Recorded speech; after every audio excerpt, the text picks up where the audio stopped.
ડીજીએમઓ Rajiv ઘાઈએ operation સિંદૂર દરમિયાન ભારતની રક્ષણ વ્યવસ્થાની પ્રશંસા કરી. ભારતના director general of military operations lieutenant general Rajiv ઘાઈએ Bharat-Pakistan વચ્ચે તાજેતરમાં થયેલા સૈન્ય અથડામણ અંગે વિશેષ સંરક્ષણ બ્રીફિંગમાં ભારતની મજબૂત અને સ્તરિત રક્ષણ વ્યવસ્થાની ચર્ચા કરી.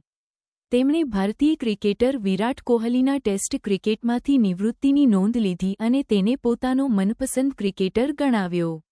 તેમણે 1970ના દાયકાની એશિસ શ્રેણીની યાદ અપાવી, જેમાં ઓસ્ટ્રેલિયાના ઝડપી બોલરો જેફ થોમસન અને ડેનિસ લિલીએ અંગ્રેજ બેટ્સમેનો પર ધમાકેદાર પ્રદર્શન કર્યું હતું.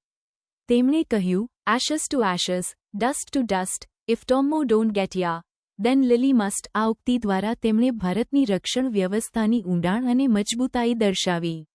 જનરલ ઘાઈએ જણાવ્યું કે, ભારતની રક્ષણ વ્યવસ્થા ઘણા સ્તરોમાં વહેંચાયેલ છે, જે દુશ્મનના કોઈપણ હુમલાને રોકવા માટે સજ્જ છે.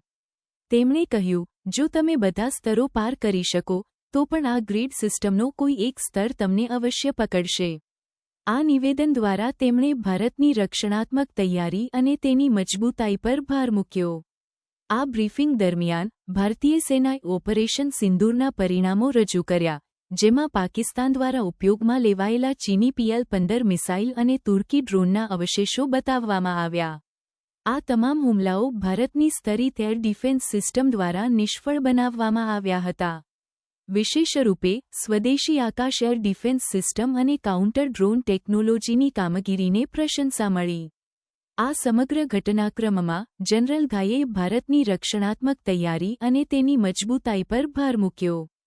તેમણે જણાવ્યું કે, ભારતની રક્ષણ વ્યવસ્થા દુશ્મનના કોઈપણ હુમલાને રોકવા માટે સજ્જ છે અને ભારતની સુરક્ષા માટે કોઈપણ ખતરા સામે ભારત તૈયાર છે. आज शायद क्रिकेट की बात भी करनी चाहिए, क्योंकि मैं देख रहा था कि विराट कोहली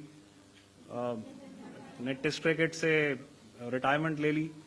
कई भारतीयों की तरह वो मेरे भी फेवरेट क्रिकेटर हैं. तो 70 के दशक में ऑस्ट्रेलिया और इंग्लैंड की फेमस एशेज सीरीज चल रही थी और उस समय ऑस्ट्रेलिया के दो बहुत तेज गेंदबाज, जो कि क्रिकेट हिस्ट्री में बड़ा उनका नाम है, जेफ थॉमसन और डेनिस लिली, उन्होंने अंग्रेजी बैट्समैन और उनकी बैटिंग लाइनअप को तहस नहस कर दिया था.